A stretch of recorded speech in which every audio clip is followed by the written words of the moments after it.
All right, everybody, let's get started.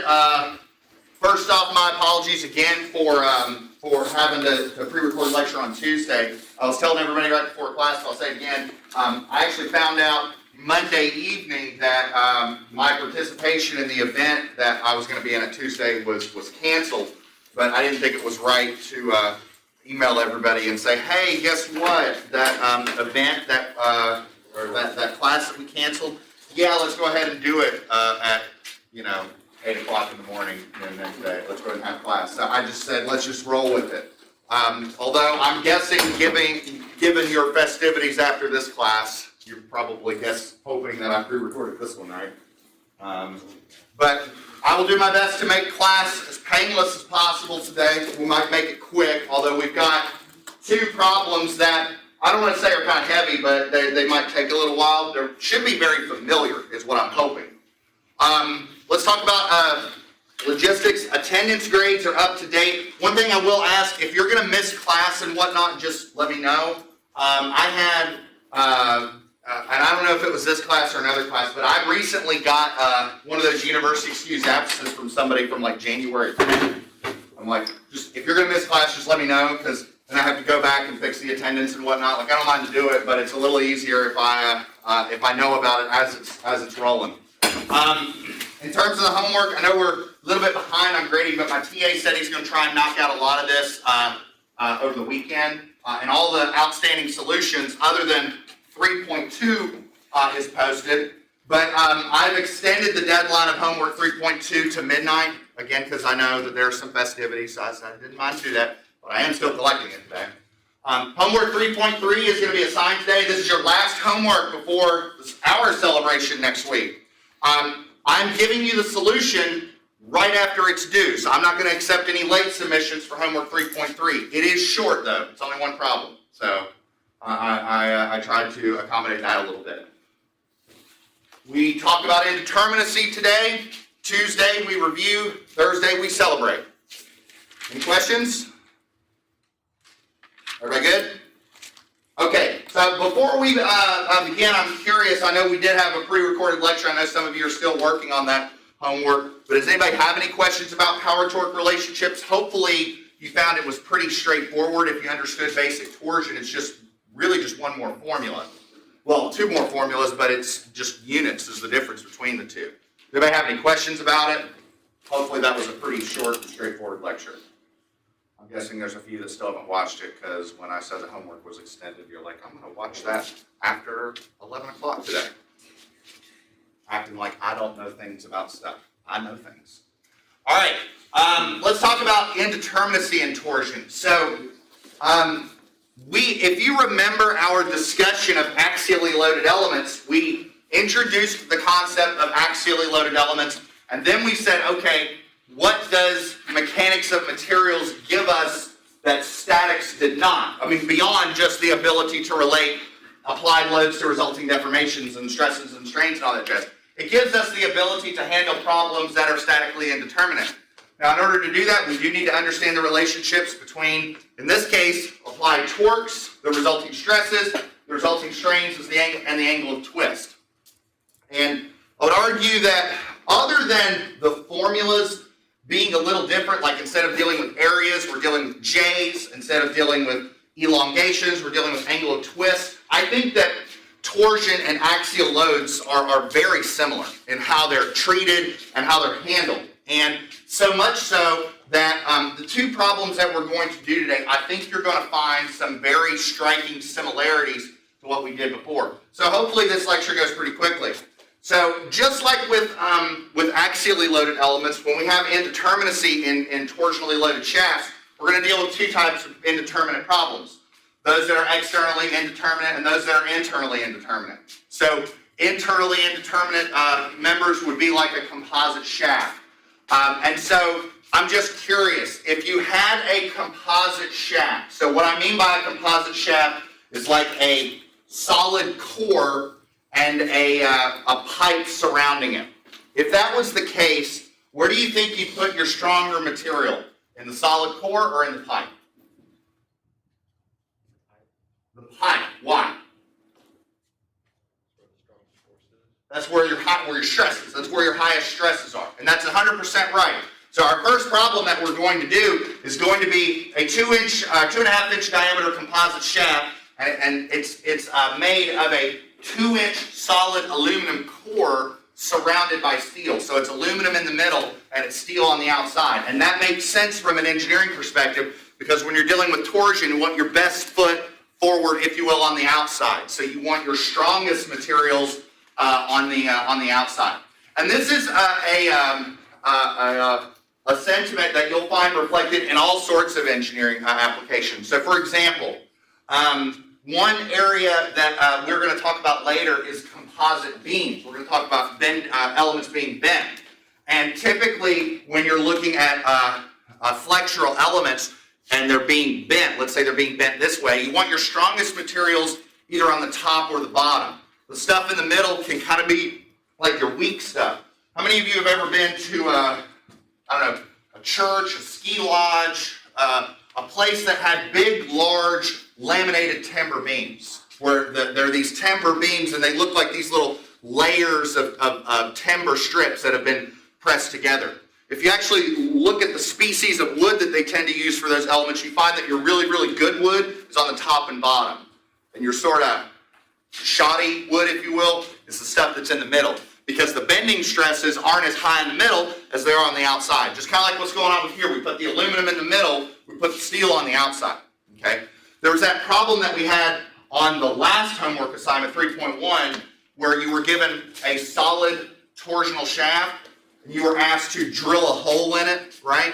And look at the torsional stresses before and after. And I think it was like if you drilled a hole in that particular member, you only upped the stresses by like 6%, but you decreased the weight by 25%. So it was a really big advantage there.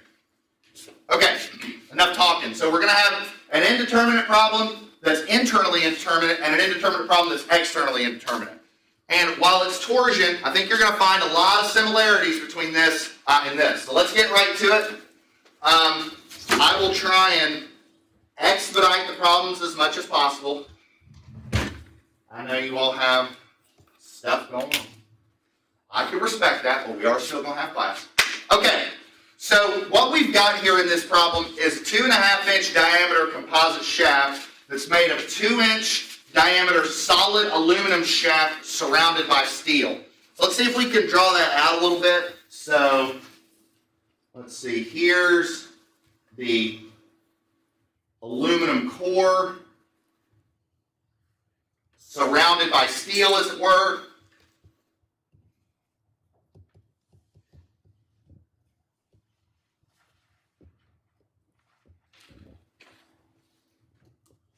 So that's sort of a schematic of our shaft, if you will. So right off the bat, a couple things that I'm going to do is let's see if we can compute some properties, right? Some parameters for this problem. So let's look at the aluminum shaft.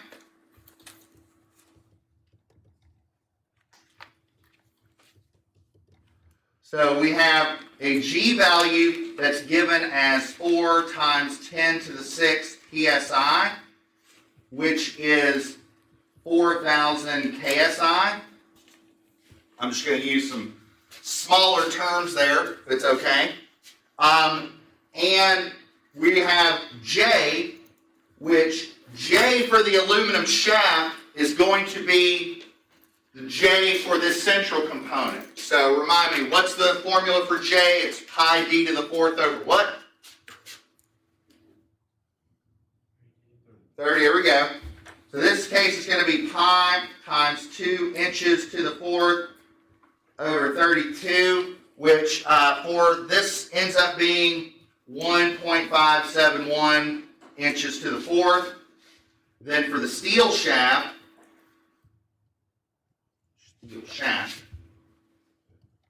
or I'll call it the steel pipe. Maybe I should prefer it that way. So G is 12 times 10 to the 6th PSI, or 12,000 KSI. And J, in this case, is pi over 32, but it's a pipe. So we do 2.5 to the 4th minus 2 to the 4th. And I'll go ahead and do this one for you as well. We get 2.264 inches to the 4th.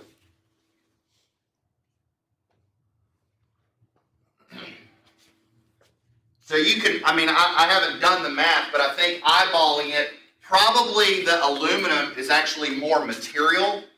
Pi d squared over 4 for the aluminum compared to the area of the pipe. I would guess that the aluminum probably is more material, but it is way less torsionally stiff. The G value is way different, and the J value's lower as well. So we're getting a lot more oomph from that aluminum, from that steel pipe than we are that aluminum solid shaft. That doesn't mean it's not helping, it's just that's what's going on. Okay. Now,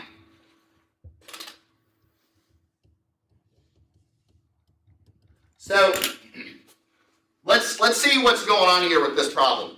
So we're applying a torque of 14,000 inch-pounds or 14 inch kips.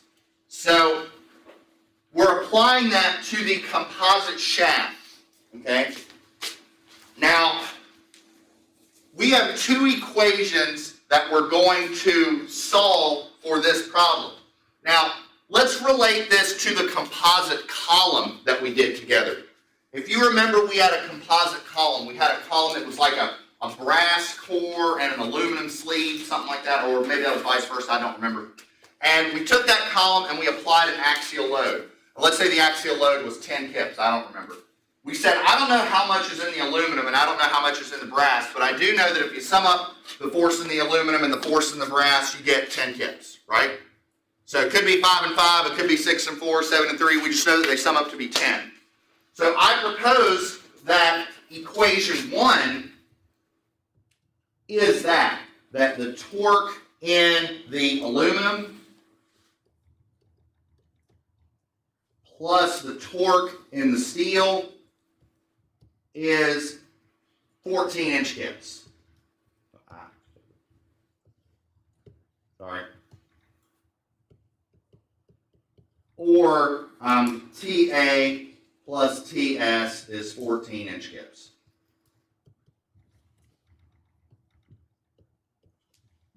So, but again, that doesn't tell me how much the aluminum is carrying and how much the steel is carrying. It just tells me that summing them up, they add up to be 14 inch kips. Now, what about the second component? What about the second equation? So first off, I'll give you sort of a hint.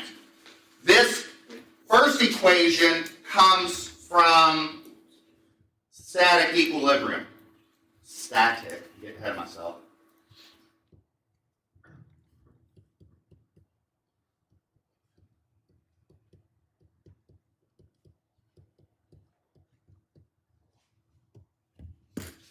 The second equation is going to come from compatibility.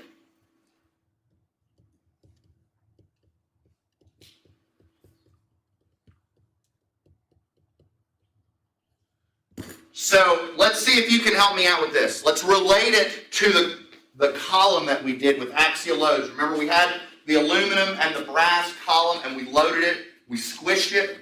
What was the other equation that we used there? What was the other factoid? Well, we knew that we apply the load, we deform it. And what we knew was that the deformation in the aluminum was equal to the deformation in the brass, right? That's what we knew. So what do we know about this?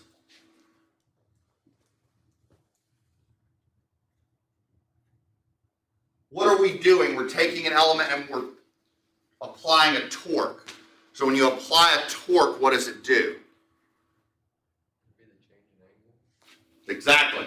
So I propose that the second equation of equilibrium is that the angle of twist for both elements equals the same, are equal. And those are the two equations, two unknowns, that we're going to solve for. I propose that the angle of twist of the aluminum and the angle of twist of the steel are the same.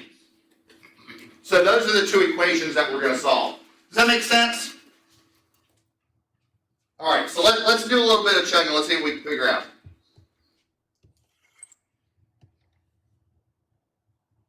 So let's look at equation 2. How do we determine the angle of twist? What's our fundamental formula for the angle of twist? We take phi and it equals what? It equals a fraction, right? It's t times what? Hold on. I know everybody's thinking about the next class. What's the fraction?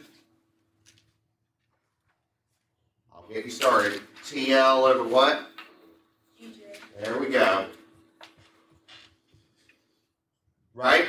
So, what can you tell me though? Let's look at this. So, we need TL over GJ for the aluminum and TL over GJ for the steel. So, we know the GJ for each of these. We're trying to figure out the torques, but what can you tell me about the L's? They're the same, right? It's a single shaft of the same length. So if you notice, I didn't give you the length for this problem, but it's not necessary for what we're trying to do. So the torque here, the length, that is TSL GSJ. So that and that cancel. All right? So let's see what can we do here. Well, I propose we can say, all right, TA over, and I'm just going to call it GJA. I'm just going to try and shorthand that a little bit because I don't want to write this too many times. Is now instead of TS, what I'm going to write is 14-inch kips minus TA, GJS. Ooh, sorry. Does that make sense? So hopefully this is pretty familiar. Like we had done this type of thing before. So now what I'm going to do is I'm going to cross multiply. I'm going to do that sort of up here. So, excuse me. So TA, and we're going to have a fraction over here. We're going to have, let's do it like this. GJ for the steel over GJ for the aluminum is 14-inch kips minus TA, right? So that's just me taking this denominator, multiplying it over here so I get a fraction, right? Let's bring the TA over here, get all the TAs over to one side, and then we'll factor it out.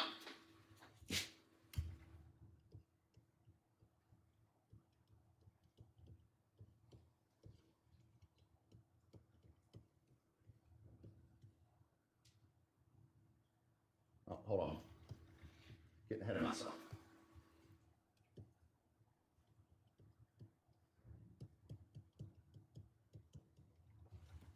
Right, so it's just me adding the TA over. Now let's factor the TA out. So if I factor the TA out, let's make sure we do this carefully.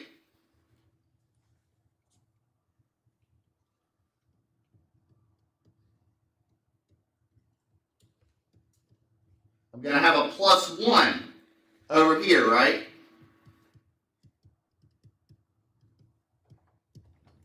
Right? Right, because this is TA times this fraction, and this is TA times 1. So if I pull out the TA, I've got this fraction plus 1. And so TA is 14-inch kips times everything in those brackets. So it should be pretty straightforward. So, therefore, why does that keep popping up? TA equals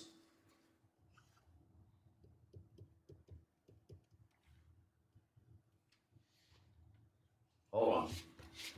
Getting carried away again.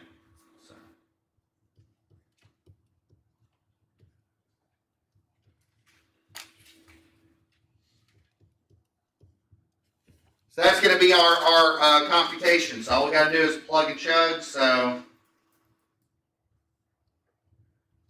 G was 4,000, or sorry, no, I'm getting that backwards. So this is 12,000 KSI. And for the steel, this was 2.264. This is 4,000 KSI. This is 1.571. And then don't forget the plus 1. And then we do 14-inch kips. So TA, so if we think about our units, everything down here is going to cancel because it's GJ over GJ, right? So the KSI, the inches to the fourth, KSI inches to the fourth, that's canceled. And all I'm left with is this right here. So 14 divided by all of that. I'll give everybody a sec to see if they want to try that one out on their own.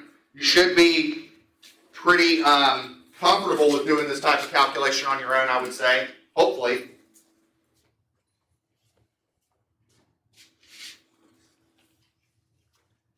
Yes, sir.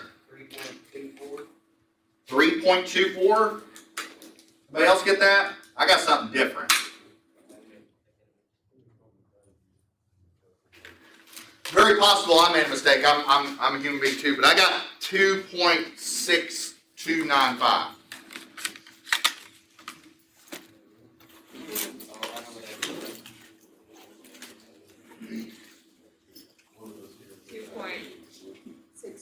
Yeah, 2.629, something like that. Yeah. That's what I got. I added it. And so that's inch kips. Okay? Everybody okay with that? Now I'm curious, if this is the torque in the aluminum, how do we determine the torque in the steel? Yeah, the first equation said that TA plus TS was 14, right? So what plus that will give you 14?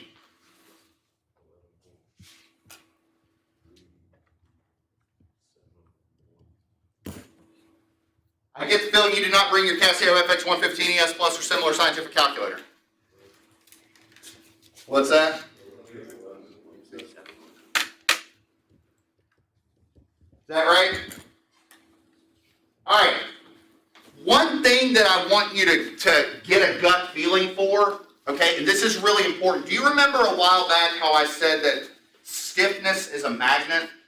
That the stiffer an element is, it tends to suck the load in. Okay, I want to look at the GJ for the steel and the GJ for the aluminum. Remember, look what's going on with the G. The steel is much stiffer. It's 3 times as stiff from a material perspective. G is 4,000 KSI for the aluminum, 12,000 KSI for the steel. But the J's are also bigger. The J for the aluminum is 1.571. The J for the steel is about 2 something. So the steel has much more torsional stiffness than the aluminum does. And as a result, look what happened at the end. The steel is carrying much more of the torque. Stiffness tends to act like a magnet, right? The stiffer an element is, the more load it tends to accept in engineering systems. That's not always the case, but very, very often it is so. So I want you to sort of develop that maybe like gut instinct for some of these problems, because it's very easy to do some computations and make a mistake, but I want you to kind of think, does this make sense? Okay? Now, is this the answer to the problem? What did the problem ask for? Ooh, keyboard away. Problem asked for the extreme fiber stress. Is the TA and TS, is that the answer? No, it's not. The stress is tau, the TR over J, right? That's the stress. So we need to determine TR over J for each of these materials. So let's do that. So now that we've got our torques, let's determine the stresses. And that should be pretty easy. So we'll call this extreme fiber stress.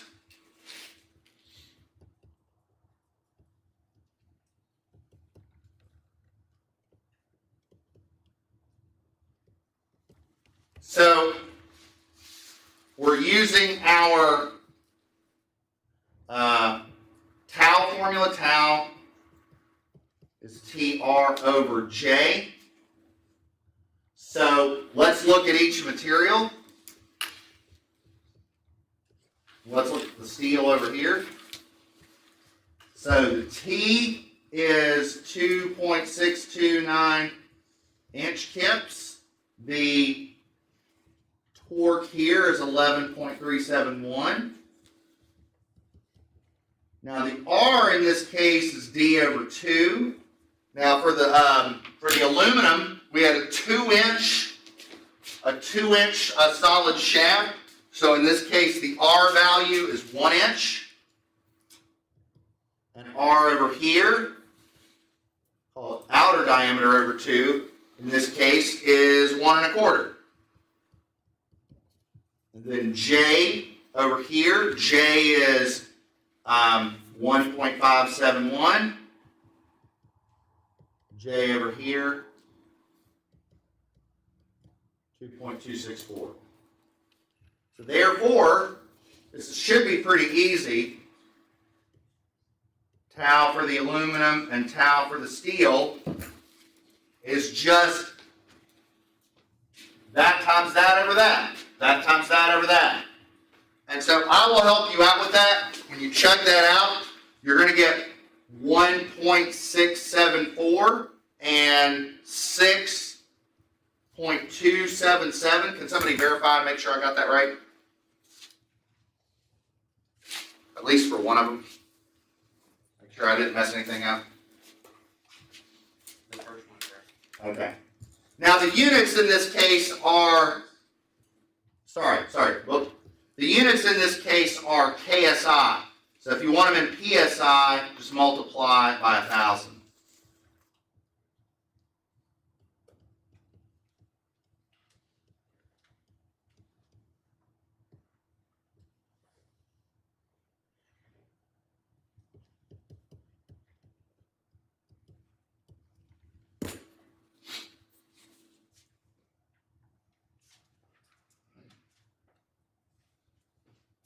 And again, our end result is probably what we would want as engineers. So if you look at the aluminum is carrying about 1,600 psi, and the steel is carrying about 6,300 psi. Steel is a stronger material. So I would think at the end of the day, in terms of performance, we would want steel carrying more stress, right? If the results were flipped, I might be a little nervous. But then again, if the results were flipped, that would probably be reflective of a poor design. That would be a case that we had aluminum surrounding steel maybe in place. Why would you do that? That doesn't make sense. Make sense? All right, any questions about this? I mean, I know I've gone through this maybe a little quickly, but my hope is that you are drawing the parallels with axial loads. That it's kind of the same thing, just different properties, different, instead of A's, we're dealing with J's, but it's kind of the same method. Any questions? All right. Let's look at our next problem, which is our last problem. So this is an externally indeterminate problem.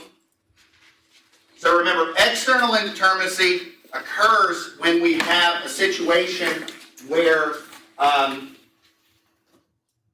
indeterminacy is being generated not by the member itself, but by external support conditions. There's one too many supports, okay?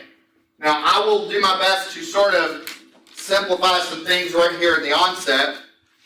So, we have two shafts, okay? We have shaft A, and we have shaft B.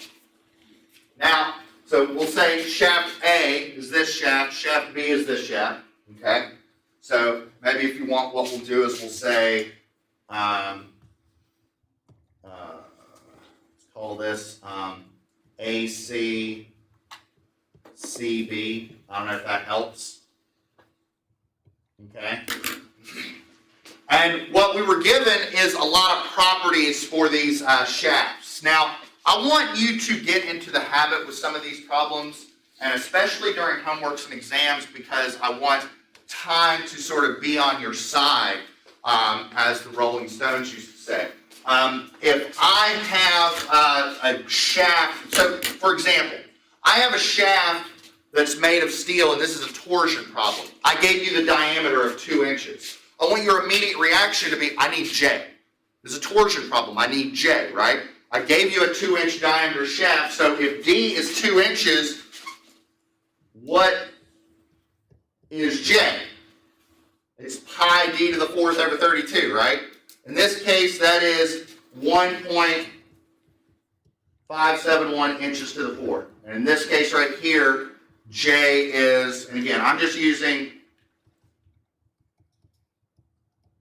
32, it's not exponent. This is what happens when I write too fast. It's like my brain's farther ahead than my hands. Okay, so this one is 7.952. So before we even do any math or do any mechanics of materials, we're doing math obviously, but before we do any analysis, any structural analysis or any mechanics computations, let's just get the properties out of the way.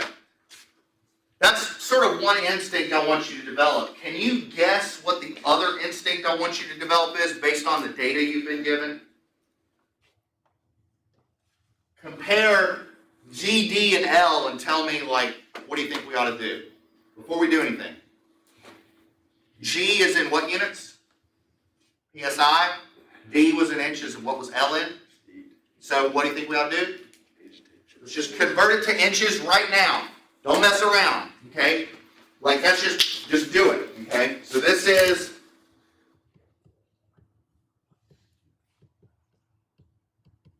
just do it right now. 36 inches and 72 inches.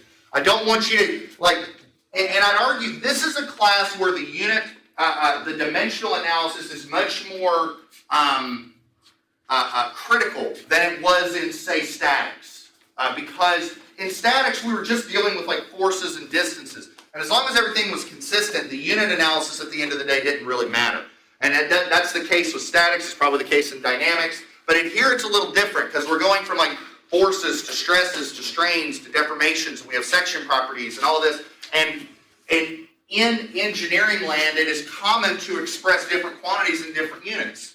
We express beam lengths in feet, but beam deflections in inches. Those make sense, but then they don't align from a math perspective. So just get into that habit. Okay, any questions? All right, so this is an externally indeterminate problem. So if you remember what we did in external indeterminacy for axial members, we removed one of the supports and we allowed the member to displace. We figured out what was the displacement if one of those supports was gone. And we said, okay, let's say it stretches 2 inches. So what reaction is required to push it back 2 inches so that the net displacement there is 0? Same strategy here. The only difference is instead of thinking about stretching or elongation or shortening, we're thinking about angles of twist. So I propose what we're going to do is we're going to remove support B, and we're going to allow support B to rotate, right? So if I remove support B, this point is going to rotate some degree this way. Let's say it rotates 10 degrees. So what is the torque required at B to rotate it back 10 degrees? And whatever that torque is, that is the reaction at B. Does that make sense? Okay, so let's see what happens here. Oh, one other thing. Let's go ahead and convert this to 12,000 KSI and 4,000 KSI. Why did we do that? So that this aligns with our torques. I really like dealing with kips a lot in SI units in engineering land because the numbers end up being a lot more manageable and a lot smaller. You know, like E value is 29 billion PSI or 29,000 KSI. It's a little less number crunching on the calculator.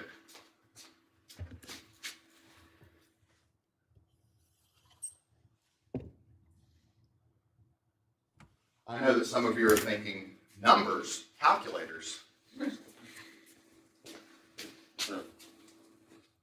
I poked fun at a time you are most sensitive, am I correct? Yeah.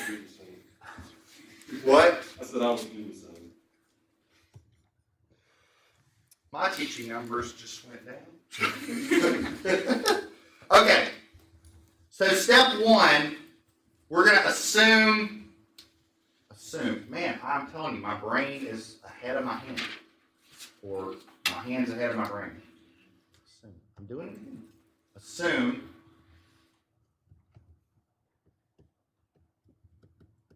B is allowed to freely rotate. So we have a torsional shaft, and we have, here is the steel shaft, and here is the aluminum shaft. All right, so this is point A, this is point C, this is point B. This is 36 inches.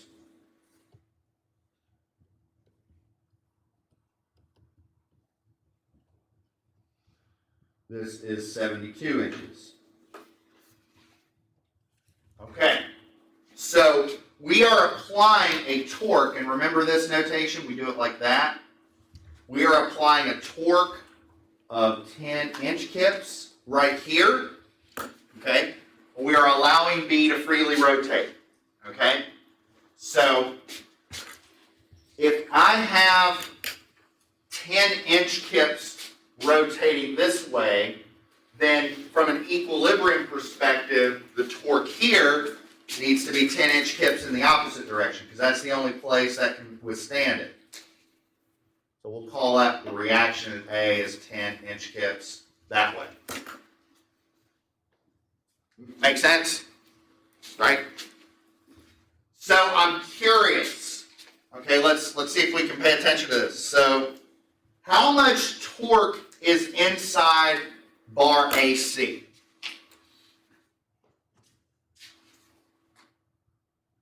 Would be 10 inch kips, right? How much torque is inside this bar?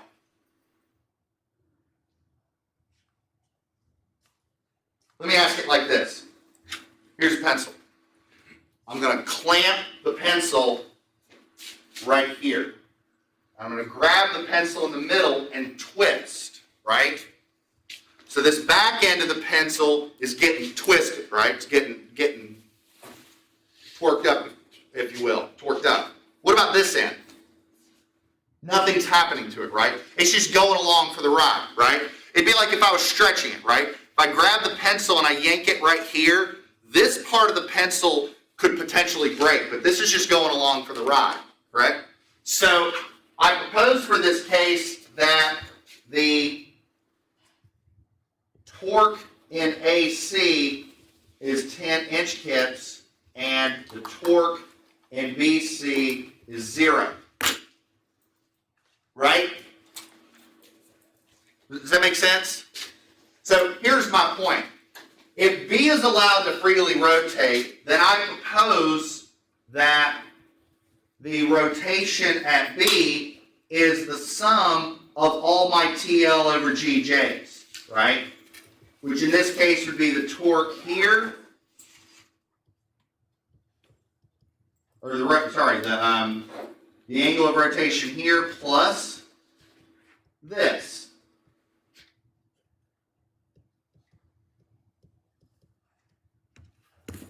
Right? Just whatever the internal responses are, just sum them up, right? But this one over here on the right, this one's going to go to 0. Because there is no internal response inside this. Is it rotating? Yes, it's just rotating because this one's deforming. And this one's just going along for the ride. So we've got,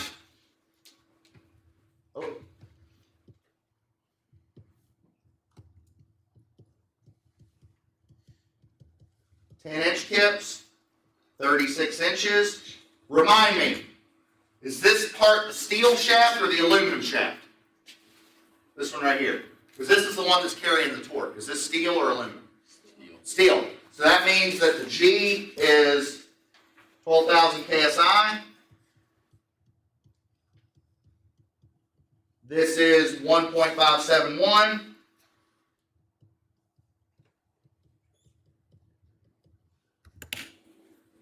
And what do we get when we check that out? We get a really tiny number. We get 0.0190. And what would that angle, or what would that be measured in? Radians, right? So radians, or if you wanted to multiply that by 180 over pi, you'd get about 1 degree, 1.094 degrees. So if B is allowed to freely rotate, then it is going to rotate 1.094 degrees under the applied load. Right? And it's going to rotate, I guess we should be consistent.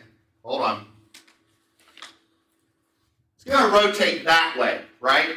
Because I'm applying a 10-inch kip like this, and so B is just going to rotate that way. Does that make sense? So now what we're going to do is we're going to ask ourselves, okay, if I were to remove all those loads and ask, well, how much torque is required to rotate it in the other direction? That's going to be my reaction. So let's look at that problem. Why does this keep popping up? All right.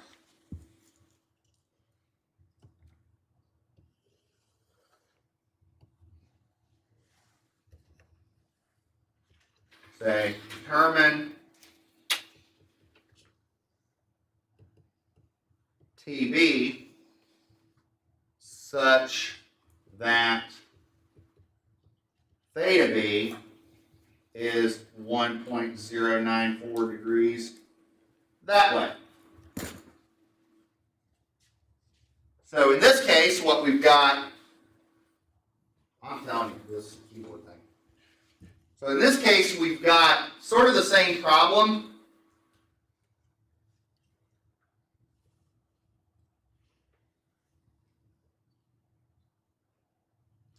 Right?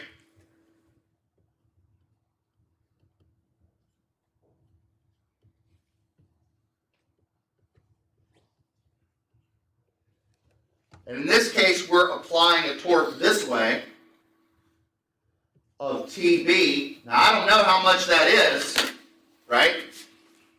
We'll call this A, CB. But I do know that whatever torque that is, that's going to generate a rotation angle, or an angle of twist, of 1.094 degrees. Now, let's treat this like a status problem. If I've got TB going this way, that means over here, my reaction here is also TB. But here's the thing. Before, in the previous problem, let me scroll up a little bit, because I want to make sure we're paying attention on this. So before on the first problem, we had that TAC was 10-inch kips and TBC was 0. Because the torque was applied right here in the middle. So part of the pencil was getting torque, the other part was just going along for the ride. In this case, the torque is over here at the end, right?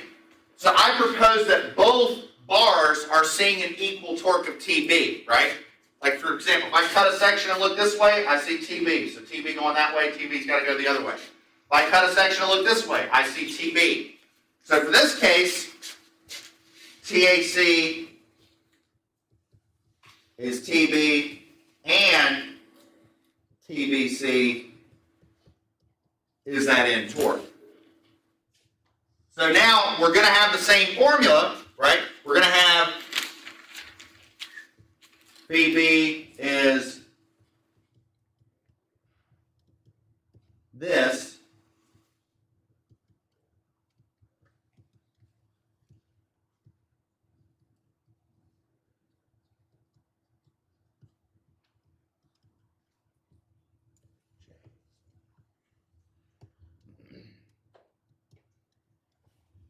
But now things are a little different. Because now, what do we got? Okay, now we know that both of these are equal, right? These TAC and TBC, we'll call that TB.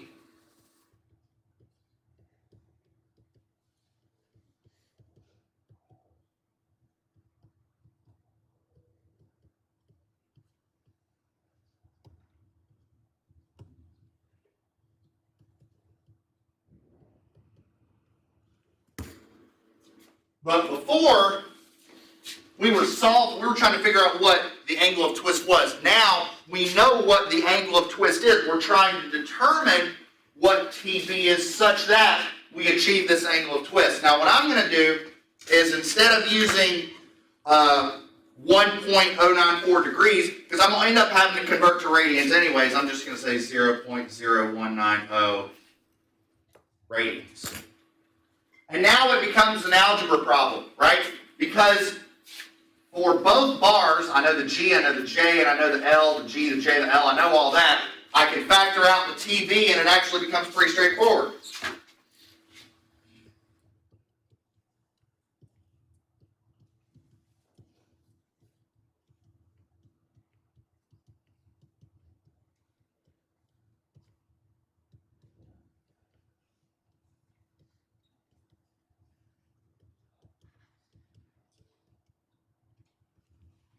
And so now all I got to do is just divide both sides by this big old chunk in the parentheses, and I'm good.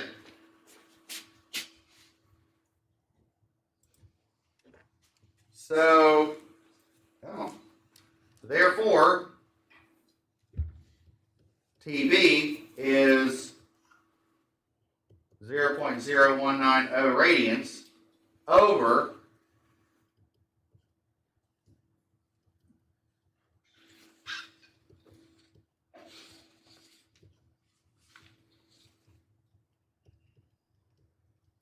that. And now it's time to just do a little bit of plugging and chugging. So, what do we got? We've got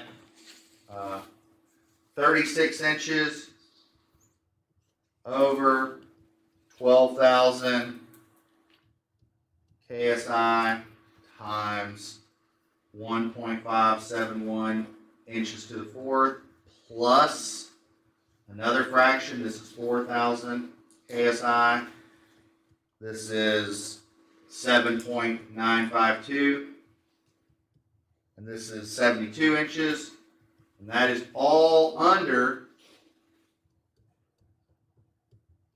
that.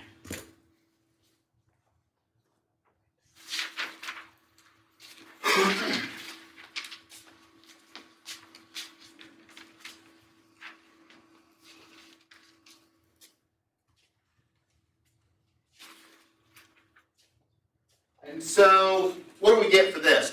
This is one of those formulas I kind of want you to practice a little bit.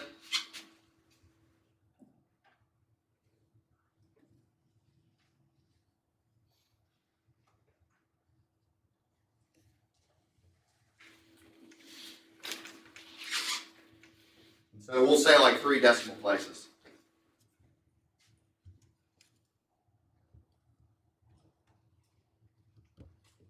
Yes? I got 4.553. 4.553. Do I have a second on that? See, I got pretty close. I got like 576, but I mean, it's about the same.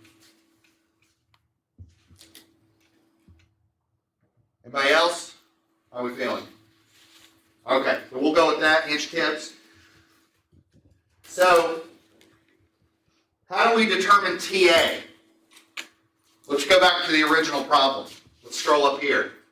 So we now have a value for this term TB. How do we determine TA? What can you tell me about TA plus TB?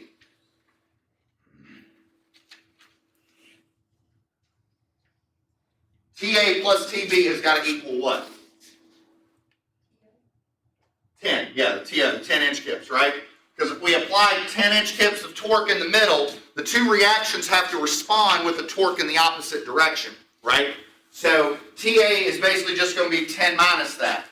So let's see, what is that? 5, what is that? 7, 4, 4, or 4, 4, 7. Did I do that right? I'm just doing that in my head, which is usually dangerous. Make sense? So, oh goodness, man, I'm clumsy today.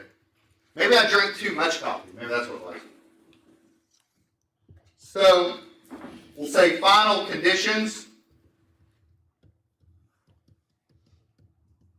So, here's the final problem.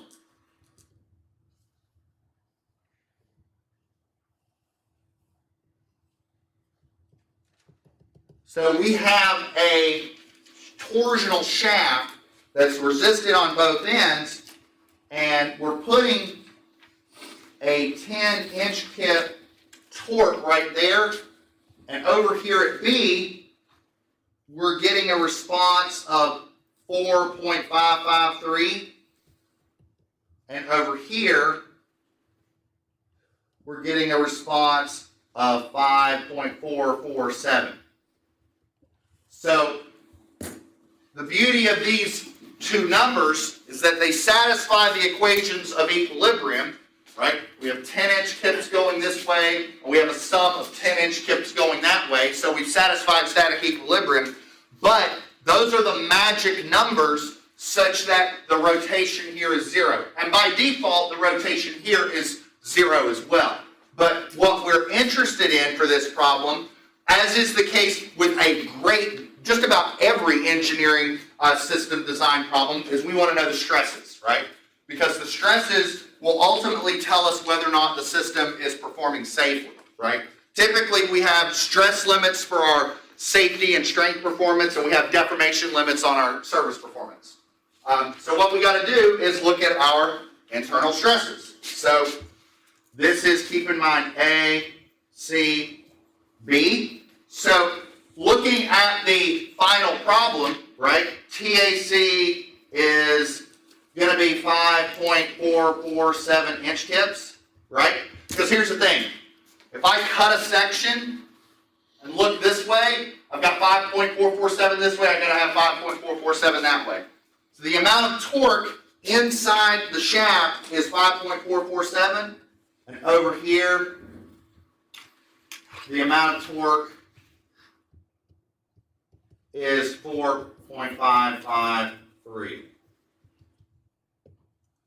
We know the J for each of these. So the J is 1.571. Over here it was, and then we do know the diameters. The diameter over here was 2 inches. So that's a 1 inch radius.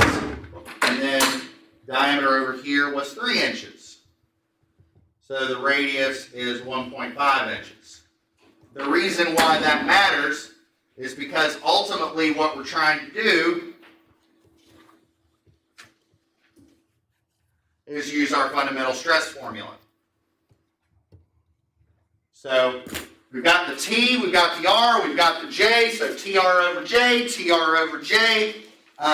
What I'm getting when I chug this out is tau max NAC. I'm getting like 2.91. Is that what everybody else gets? It might be a little different.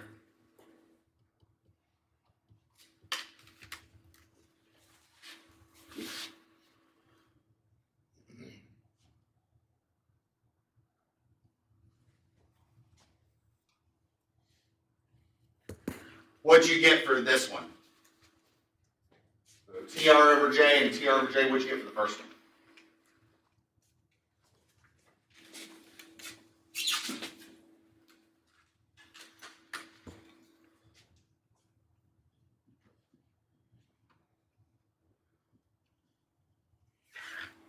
I got a 3.47. 3.47? Yeah, that's what I got, but I didn't want to be wrong again. Alright, that's fine. Actually, yeah, that does look pretty right here. I think I might have actually done 2 ends. That's KSI. What about for BC?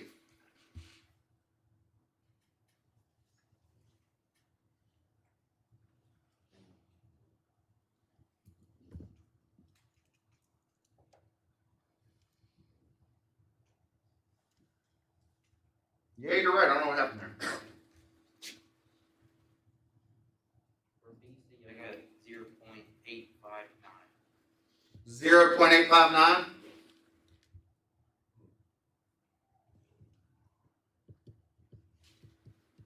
Do I have a second on that? All right.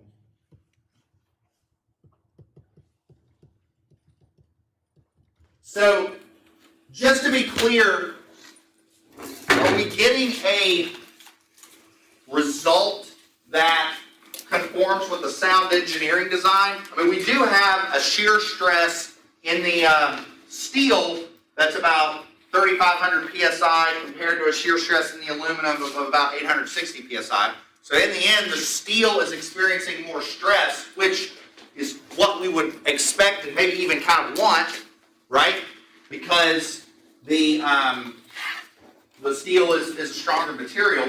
What would be interesting as a thought experiment or to just play around with some numbers is what happens if you start changing the length of these segments or changing the diameters. Like notice that the aluminum has a larger diameter, which is what it's trying to do is it's a weaker material, so you need to use more of it to get sort of an appreciable response. So what happens if you change that diameter? What if you up it?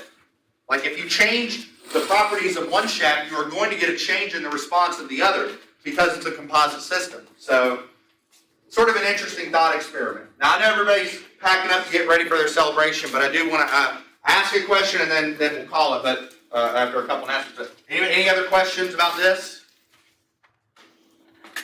All right, let's talk a little bit about logistics. So starting right now, that is it for the material on exam 1. So exam 1 is going to cover the fundamentals of stress and strain, material testing, and then axial loads and torsion. That's your first exam. What are we doing Tuesday? We're doing our exam review, right? Y'all had me for last semester, so you know how I do my exam reviews. I come in, I do a format, row review. We are going to do a paper-based exam. We're not going to do it on laptops because laptop debt and whatnot and charging laptops, I think it's easier to just do it on paper. What do I ask of you during exam reviews? Come prepared with questions. So I'm sure you'll probably start thinking of it at about 10:45 this morning. With that, best of luck.